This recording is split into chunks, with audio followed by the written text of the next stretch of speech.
Salut, je m'appelle Cynthia et aujourd'hui je vais vous montrer comment réaliser cette blessure-là. Donc c'est une espèce de coupure, une blessure ouverte. Puis je vais vous expliquer aussi si vous voulez faire d'autres effets spéciaux dans ce genre-là, comment faire. Ça vous prend pas beaucoup de matériel. C'est sûr que c'est pas tout le monde qui a ça à la maison. Mais une fois que vous l'avez, vous pouvez vous amuser à créer plein de looks effets spéciaux comme ça. Donc si vous avez besoin pour l'Halloween ou pour autre chose, ben regardez mon vidéo puis je vais vous montrer comment faire. Alors je vais vous montrer qu'est-ce que vous avez besoin. Pour faire la coupure elle-même, ça vous prend de la cire, donc de la cire à modeler. C'est vraiment de la cire à maquillage, c'est pas de la cire de chandelle. Donc vous avez ça. Ça va vous prendre une palette que vous auriez un fard crème noir et un plus rouge. Ça va vous prendre évidemment du faux sang, donc liquide ou coagulé.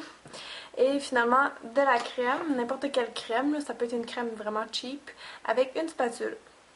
Donc on va commencer par modeler la coupure. Faites-le sur un endroit que c'est dur si vous le faites dans le visage. Si vous le faites sur une joue, ça va mal aller parce que c'est trop souple. Donc je vais la faire dans le front tout simplement.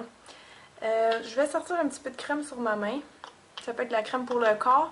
La crème dans le fond c'est vraiment juste pour que la cire glisse parce que la cire c'est vraiment très collant. Donc vous allez avoir besoin d'un peu de crème pour faire glisser ça. Donc, vous allez en sortir avec votre spatule. Si vous n'avez pas de spatule, vous pouvez prendre un couteau à beurre. Donc, je vais juste commencer à réchauffer la cire un petit peu entre mes mains. Et justement, comme je dis, si ça colle trop, vous avez juste à prendre un petit peu de la crème sur votre dos de main. Pas trop, sinon ça fait glisser la cire au contraire. Mais juste un peu. Et là, vous allez tout de suite venir faire comme une forme un peu allongée dans le type de coupure que vous voulez. C'est pas obligé d'être une fente droite, ça pourrait être un peu zigzagué. Donc, je viens coller mon morceau et avec la crème, on va comme venir l'aplatir parce qu'évidemment, il faut que les contours soient bien lisses. Si vous voulez, vous pouvez faire aussi ça avec votre spatule. Il ne faut pas que ce soit trop surélevé parce que ce ne sera pas réaliste, mais quand même juste un peu pour qu'on comprenne que la peau a subi un choc. Donc, vraiment les côtés, je vais venir les écraser comme ça avec mon doigt pour que ça se fonde dans ma peau. Et puis, comme je dis, vous pouvez vous aider de votre spatule si vous préférez. Donc, travaillez votre forme comme vous la souhaitez.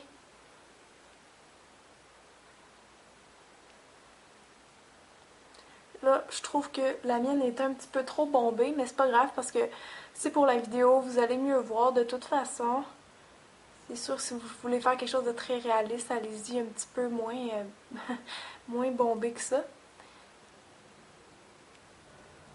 Genre voilà, une fois que les contours sont bien fondus, on va se préparer à aller ouvrir la fente. Mais en fait, faire une fente, ouvrir ce qu'on vient de faire. Vous allez prendre le côté tranchant de la spatule, ici.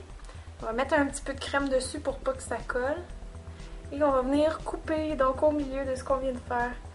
Vous allez ouvrir, faire le bobo.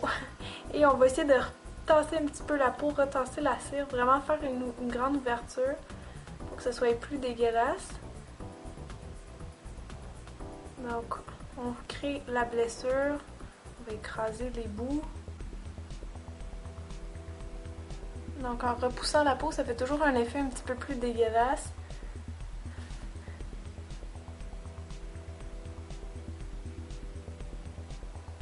Comme si ça pendouillait un petit peu.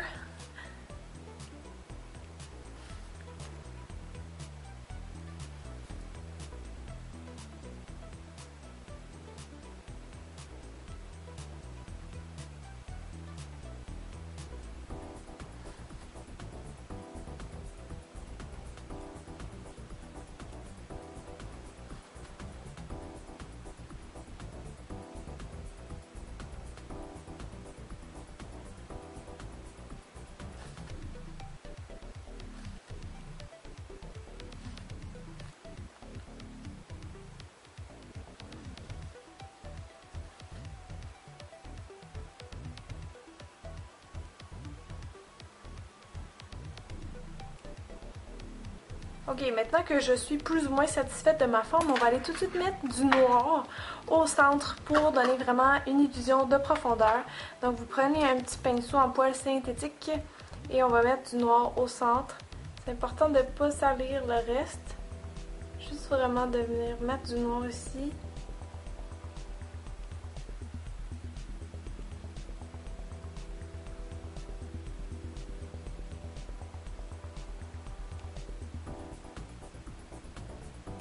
Et normalement, on viendrait mettre le sang. Donc, je m'exécute. Je prends mon petit sang, ma spatule. Et on vient en déposer à l'intérieur.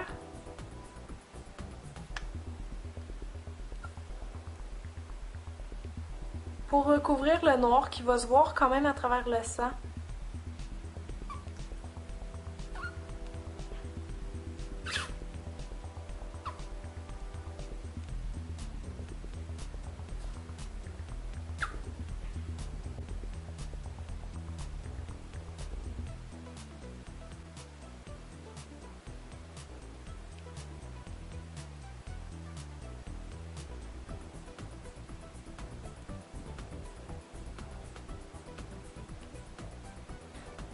Et bref, vous faites des petites retouches comme ça. C'est sûr que la cire, si elle n'est pas la couleur de votre peau, ça va être moins réaliste, mais bon, ça fait partie de la vie.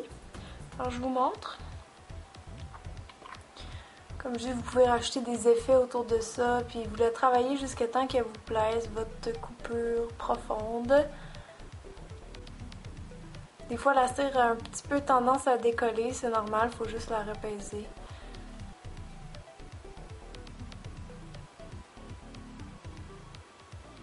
Et maintenant, si vous voulez faire comme un trou de balle, c'est le même principe, c'est juste qu'au lieu de le faire en forme étirée, vous faites un rond de cire, vous allez creuser le rond de cire et mettre du noir et encore plein de choses qui explosent et qui sortent du trou. Donc c'est vraiment comme ça que ça s'utilise. Vous pouvez créer n'importe quoi, comme je dis, faire toutes sortes de coupures, profondes, non profondes. Et voilà. Et pour l'enlever, ça se retire bien. Vous pouvez retirer toute la cire avec votre spatule et après vous démaquiller comme à l'habitude.